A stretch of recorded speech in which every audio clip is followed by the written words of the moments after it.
Merci tout le monde d'être là. Je constate qu'il y a quorum, donc la réunion régulière du 2 juillet va être tenue. Je vais laisser la directrice générale nous faire la lecture de l'ordre du jour. Alors, au point 1, ouverture de la séance et présence. Au point 2, lecture et adoption de l'ordre du jour. Au point 3, adoption des procès-verbaux. Alors, 3.1, procès-verbal de la séance ordinaire du 3 juin 2019. Point 4, première période de questions et de discussion. Point 5, administration, adoption de la liste des comptes à payer au 21 juin 2019.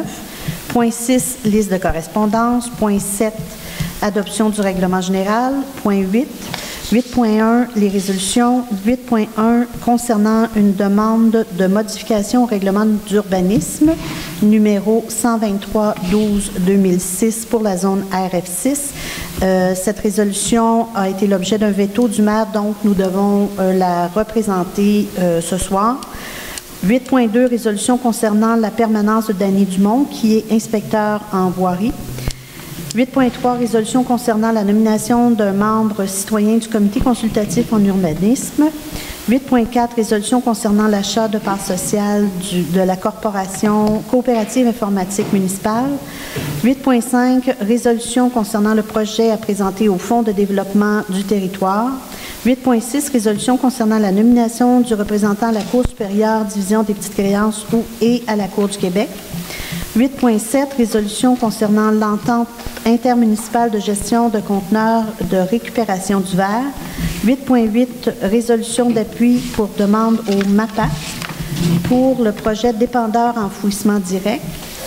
J'aurais 8.9, résolution d'appui pour la demande au MAPAC pour la culture intercalaire. Et 9, deuxième période de questions et de discussion. Et 10, levée de l'Assemblée. Est-ce que quelqu'un a des choses à rajouter?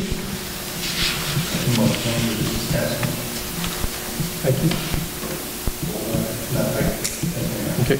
Donc, motion de félicitations au loisir. Il n'y a pas de micro? OK. Non. OK.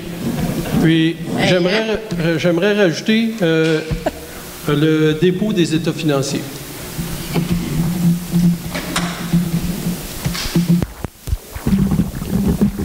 Donc,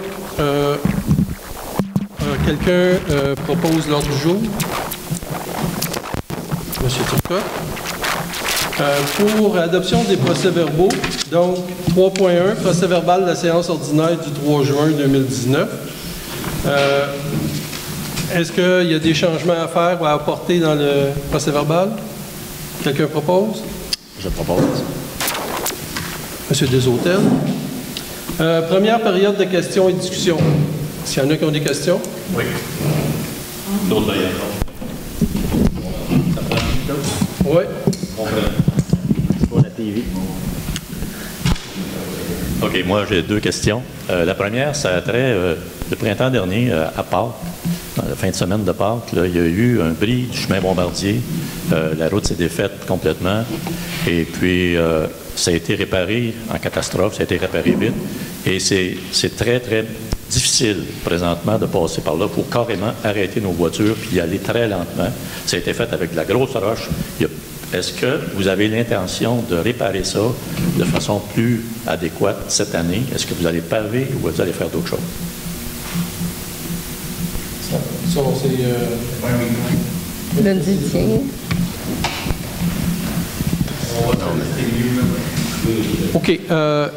Déjà, oui, on va faire les réparations. Est-ce que ça va être cette année ou pas? Notre inspecteur va regarder ça. C'est sûr qu'on va l'améliorer. Si ce n'est pas réparé, s'il n'est pas pavé cette année, oui, ça va être amélioré. C'est ça. Oui, ça va être fait. Je ne garantis pas que ça va être pavé cette année, mais oui, ça va être fait. L'autre chose qu'il devrait au moins faire, c'est dans la sortie d'une courbe quand on s'en va vers le chemin de la 222. Il y avait des cônes oranges. Un bon bout de temps. Là, je ne sais pas si vous avez fait voler les cônes oranges ou si vous les avez perdus. Mais là, les cônes oranges ne sont plus là. Ils devraient être remis là parce que le soir, les cônes oranges étaient très importants. c'est ma recommandation. OK. C'est pris en note, puis on va regarder ça avec l'inspecteur. Mon deuxième point, qui est encore plus important, je pense, c'est le problème des castors. Le problème des castors au lac et sur le chemin Bombardier est vraiment devenu très, très important. Là, présentement, on est 3 ou 4 citoyens qui défaisons pratiquement à tous les jours des barrages qui se font entre le chemin des baies et le ruisseau qui est parallèle au ruisseau Élie. Et là, à tous les jours, on en défait. Et là, on s'est aperçu, il y a un des citoyens qui travaille avec nous, là, qui s'est aperçu que des castors ont commencé à bâtir des barrages à l'intérieur des tuyaux, des ponceaux. Donc, c'est une question de temps avant que l'eau déborde. Là. Ils veulent absolument remonter le niveau du lac, autant du côté ouest que du côté est. Du côté est, là, il y en a pratiquement, je dirais, entre le chemin des baies et celui-là. 5-6 barrages pratiquement tous les jours. On les défait, ils les refont la nuit, on les redéfait, ils les refont la nuit. Si on ne fait pas ça, il y a 2 ans, quand on a commencé à défaire des barrages de ce ruisseau-là, il y avait plus de 1500 pieds à 2 pieds carrés d'eau qui avait déjà envahi le territoire le bois, le boisé. Et on ne veut pas que la même situation qu'on retrouve présentement à l'intersection du chemin Bombardier et de la 222 sur le Côte du Ouest. C'est pour ça là, que nous autres, on y va volontairement. Mais est-ce qu'il y aurait moyen d'engager des trappeurs pour qu'ils viennent au moins trapper les canards qui sont sur le territoire de la municipalité, dans les fossés municipaux? Il me semble que là, je sais que dans le parc, ils ne veulent pas qu'on s'en occupe. Non, c'est ça. Il reste que quand ça commence à endommager, il y a des municipalités qui l'ont fait. Là. Ils ont engagé des trappeurs, puis ils ont réussi à contrôler leurs castors. Il y en a des centaines de castors présentement. J'ai rencontré le gars du parc l'année dernière, puis il me dit il y en a des centaines. C'est des 2 côtés du chemin de la 222. C'est des 2 côtés du chemin Bombardier. Les barrages sont des 2 côtés. Alors là, c'est ça qui est le problème. Pourriez-vous, s'il vous plaît, engager un trappeur au moins sur la partie du territoire qui appartient à la municipalité, qui n'est pas encore zone du parc? C'est une question à double tranchant. C'est sûr que oui, on peut engager un trappeur qui vienne le faire. Si on attrape, je sais pas moi, 50, 60, 70, mais qu'après ça, ceux du parc s'en viennent chez nous, ça ne sera pas mieux. Je pense qu'il faut vraiment une entente avec le parc, là, le gouvernement. Non, chez vous, là, sur notre territoire ou dans le parc. Si on trappe tous ceux qui sont dans la municipalité, mais que ceux du parc s'en viennent après ça dans la municipalité, c'est pas mieux non plus. Il faut qu'on ait une entente avec le ministère pour qu'on ait une façon de faire qui soit unique pour les deux, le parc et pour la municipalité. Ceux qui sont du côté de la municipalité, présentement, proviennent du parc. Oui, c'est ça, c'est sûr. Mais là, à un moment donné, ils sortent aussi de ces réseaux-là. Moi, ils ont commencé à couper les arbres, qui est obligé de tout cerner les arbres. L'année passée, ils ont coupé les arbres. Alors, tu sais, on va en avoir 6 mois, on commence à les arbres avec. Mais là, il faut faire un début. De notre côté, je pense, du côté de la municipalité, on devrait travailler pour les taper, pour pas les laisser aller. Si on ne le fait pas, là, si on attend le gouvernement qui fasse leur... Ça va être long. Il y aura un année qui va se faire. Oui. Fait qu'on va regarder ça attentivement. OK, merci.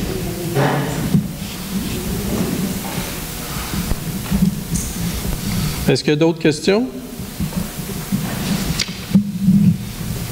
Non? On passe au point suivant. Administration. L'adoption des comptes à payer. Est-ce qu'il y a des modifications à y apporter aux comptes à payer? Non? Quelqu'un propose? Monsieur Turcotte. La liste des correspondances. Avez-vous des questions sur la correspondance? Merci. Non? C'est beau. On continue. Règlement 7.1. L'adoption du règlement général uniformisé. On a fait l'avis de motion il y a 2 mois. Puis là, on adopte le règlement général uniformisé à la MRC. On ne l'adopte pas tel quel, mais avec des modifications. Donc, on va modifier à l'article 11, ils avaient, le règlement uniformisé était l'herbe à 25 cm. Ils ont voulu le baisser à 15 cm pour la coupe de gazon. On veut le laisser à 25 parce que Si on ne fait pas ça, c'est nous autres mêmes, la municipalité, qui risque de ne pas être conforme à nos règlements. À l'article 31, c'est des articles pour le bruit qui dit qu'il y a une exception pour l'article 30. On veut rajouter l'article 29 qui est le bruit des chainsaws et tout ça dans pour le bruit entre 22h et 8h. Pour l'article 53, l'article devrait rester pareil, sauf qu'on dit que ça ne devrait pas concerner l'agriculture. L'article 195, c'est de mettre le même titre que l'article 194, donc c'est minime comme changement. L'article 244, c'est qu'on dit dans ça que dans un logement, on peut avoir 2 chats, 2 chiens ou un total de 4 animaux, mais dans un logement dans un bloc de plus que 2 logements, il peut y avoir qu'un total de 2 animaux, donc un chien, un chat ou 2 chiens ou 2 chats. Ce qu'on veut juste rajouter, c'est, ils disent dans le bloc, mais on veut juste rajouter, par logement, il ne peut y avoir que 2 animaux par logement dans un bloc de plusieurs logements. Puis, dans l'article 267, c'est laisser la mention d'agriculteur comme c'était dans la dernière version et non pas l'enlever. Non, là on parle du point 7.1, le règlement uniformisé. Donc, ce sont les modifications qu'on veut apporter. Quelqu'un propose? Madame Denis. Résolution au point 8.1. Résolution concernant une demande de modification au règlement d'urbanisme numéro 123-12-2006 pour la zone RF6. Monsieur le maire, si vous me permettez, je veux juste dire, vu que la zone RF6 est sur mon terrain, je n'ai pas participé, je voulais juste dire que je n'ai pas participé aux discussions et à la décision du conseil. Voilà. Moi, je voudrais juste souligner ma dissidence par rapport à ce point-là. Parfait.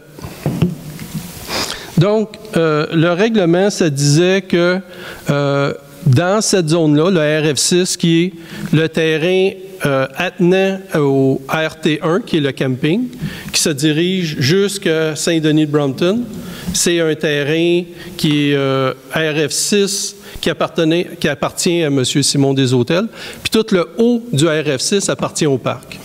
Donc, c'est le terrain RF6 qui concerne M. Deshôtels qui est concerné dans ça. Puis là-dedans, on autorise la construction d'un gîte touristique. Ce que M. Bossé voulait faire, c'est faire enlever la construction d'un gîte touristique dans la zone RF6. C'est pas plutôt mini-auberge, le terme? Mini-auberge. Oui, c'est ça. Mini-auberge, excusez-moi. Donc, le mois dernier, la résolution avait passé, elle avait été acceptée de le laisser là, la mini-auberge. J'ai mis mon droit de veto. On a rediscuté du point. Maintenant, on repasse au vote, pas au vote, mais si quelqu'un veut adopter la résolution, quelqu'un la propose? Monsieur Côté? Donc, le règlement va rester tel quel. Il va continuer à avoir possibilité de construction de mini-auberges dans la zone RF6. Point 8.2, résolution concernant la permanence de Danny Dumont. Danny Dumont était embauché à la fin décembre, donc sa probation est terminée. Donc, c'est pour l'embauche permanente de notre inspecteur en voirie. Quelqu'un propose? Madame Denis. Résolution concernant la nomination d'un membre citoyen au comité consultatif en urbanisme, notre comité de CCU. Il y a un citoyen qui désire se joindre au comité en remplacement de M. Michel Lanoux, qui a donné sa démission. Ça serait M. Gérald Fontaine, qui reste sur la grande ligne. Quelqu'un propose? M. Courtemanche. Résolution concernant l'achat de passes sociales CIM. L'année passée, au 1er janvier, on a changé le système informatique. On a laissé Infotech pour s'en aller avec CIM. Étant donné que CIM est une coopérative, il faut acheter des parts sociales au montant de 200 $. C'est à vie. Donc, quelqu'un propose? Madame Denis. Résolution concernant le projet à présenter au Fonds de développement des territoires. À chaque année, pendant 4 ans, on avait le droit à 7 500 de subventions de la MRC pour des projets dans la municipalité. Ça fait déjà 4 ans, on est rendu à 30 000 $, puis il n'y a pas de montant qui avait été pris encore. Donc, on passe une résolution pour être capable de pouvoir produire des projets à la MRC et de recevoir notre 30 000 $ de subvention. Étant donné qu'on est une municipalité, on a 20 % de déboursés à faire pour recevoir 80 % de subvention. Quelqu'un propose? Monsieur Côté.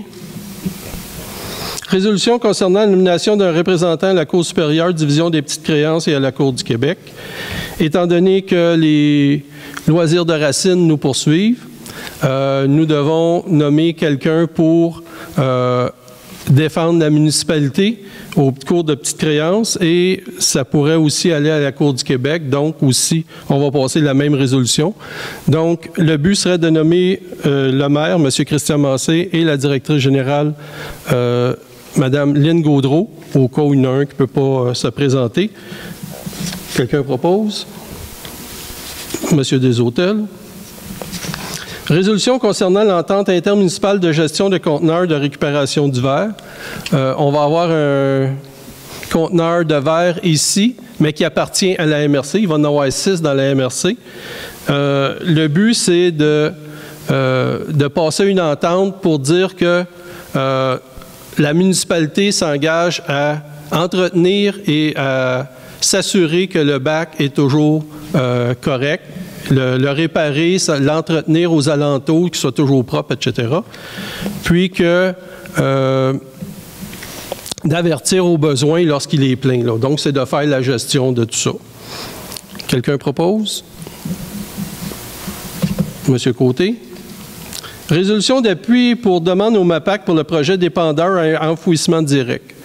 Le MAPAC est prêt à faire des études avec un épandeur à enfouissement direct, c'est-à-dire que le purin, c'est direct ça s'en aille directement dans le sol au lieu d'être épandu, puis ça va enlever beaucoup d'odeur, puis le ruissellement aussi, ça va rentrer directement dans le sol. Ça ne coûte rien, c'est le MAPAC qui ferait l'étude, puis c'est juste, dans le fond, une demande d'appui pour qu'il puisse faire l'étude. Quelqu'un propose? Monsieur Courtemanche. 8.9, demande d'appui pour études de culture intercalaire. C'est la même chose. Le MAPAC est prêt à faire des études pour sur la culture intercalaire, c'est-à-dire qu'il y a des semences qui sont là pendant l'été, puis pendant l'hiver, il pourrait faire des semences entre ça pour éviter qu'il y ait des problèmes de ruissellement et de propagation. Donc, c'est une étude encore, c'est juste une demande d'appui. Quelqu'un propose? Madame Denis. Dépôt des états financiers, 8.10. On a reçu les comptables cet après-midi qui nous ont expliqué les états financiers. Je ne sais pas si tu veux les expliquer un peu. Tout ce que je peux dire, c'est qu'on arrive avec un surplus cette année de 385 000. 358, c'est ce qui nous reste, là. Mais le surplus de cette année est 385 000. Au 31 décembre 2018. Au 31 décembre. Quand on dit cette année, là, juste que les gens soient celui de 2018. Dans notre tête à nous autres, c'est clair, là. Ouais. Donc, en gros, il y a eu une bonne gestion. Oui, il y a eu des dépenses qui n'ont pas été faites l'année passée. Il y a des gros travaux qui n'ont pas été faits qu'on a remis à cette année. Puis, on avait mis des surplus pour ça. Là, on a repris les surplus pour faire les travaux comme sur le chemin des Marais et la Grande Ligne. Qu'est-ce qu'il y a eu à part ça? L'année passée, dans les états financiers, il y avait eu la prime de départ de la directrice générale qu'on avait mis dans notre budget. mais qu'ils avaient reporté dans l'année 2017 parce qu'elle avait démissionné en 2017. Donc, les dépenses qu'on assumait en 2018 n'ont pas été faites. Donc, c'est pour ça que ça nous donne un peu plus de surplus. Donc, c'est toutes sortes de petites choses, puis la bonne gestion qui a été faite, qui fait qu'on se retrouve avec un bon surplus. Mais quand on regarde, il reste encore beaucoup de surplus à aller chercher, parce qu'on a actuellement 358 000 de surplus, mais que non, 385, c'est le surplus de l'année. OK? Mais parce que l'année passée, on a eu un déficit. Là, on se retrouve avec un vrai surplus de 358 000. Puis, normalement, la moyenne dans la MRC et dans les autres municipalités comme la nôtre, on devrait être à peu près, ce qui représente à peu près 15 de notre coût d'opération. Là, ce qui arrive, c'est qu'il faudrait monter ça à peu près à 25 pour être confortable, pour être capable de supporter vraiment des imprévus, des gros imprévus là, qui peuvent arriver, comme il nous arrive à chaque année, là, comme le chemin G.A. Bombardier. Là. Donc, en gros, c'est ça. Est-ce que quelqu'un propose le dépôt? Madame Denis? On est rendu à la deuxième période de questions. Oui. Ah oui, la motion de félicitations, excusez-moi, vas-y. C'est juste une simple motion pour féliciter les loisirs pour la belle fête du 40e de la Saint-Jean. Je pense que, hors de tout doute, ça a été toute une réussite. La température était parfaite, ça. Je sais que personne n'a du contrôle, mais ça a été une belle fête, là, juste qu'on souligne ça dans le PV. Merci. Donc, là, on est rendu à la deuxième période de questions. Oui.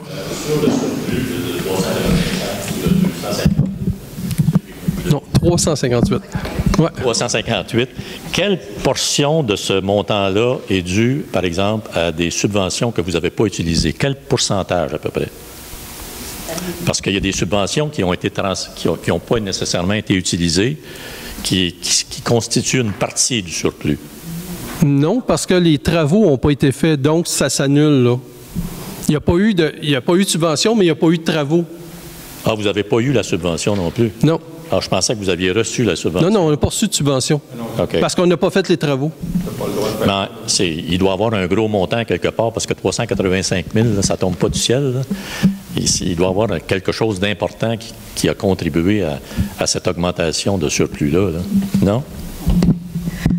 Du 358 000, il y a des travaux qui n'ont pas été faits, comme sur le chemin des Marais, qui ont été reportés d'une année.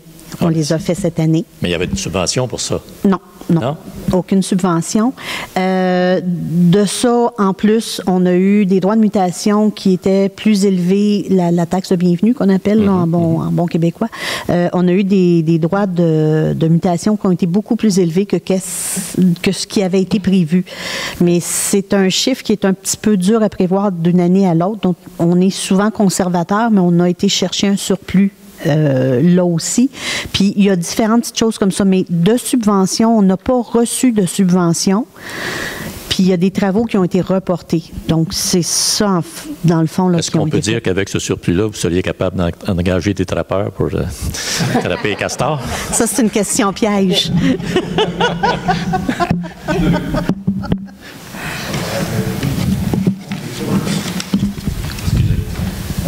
Il n'y a pas de problème. Denis Laroche, Lac-Malleur. Alors, au sujet du conteneur, à quel endroit il va être installé? Il va être installé à côté du dépanneur, sur le terrain du dépanneur. Il va être sur un terrain privé? Oui, au dépanneur. C'est pas votre terrain, vous autres, là? Non. Est-ce que c'est loué au dépanneur? Non. Est-ce que vous avez des frais pour ça, non? Non. OK. Après ça, j'ai une autre question au sujet de les chainsaws entre 22h et 8h. Est-ce qu'il y a des journées de mentionner à ça aussi? Entre 22h et 8h le dimanche, ou parce que là, on a pas mal de bruit là, au lac.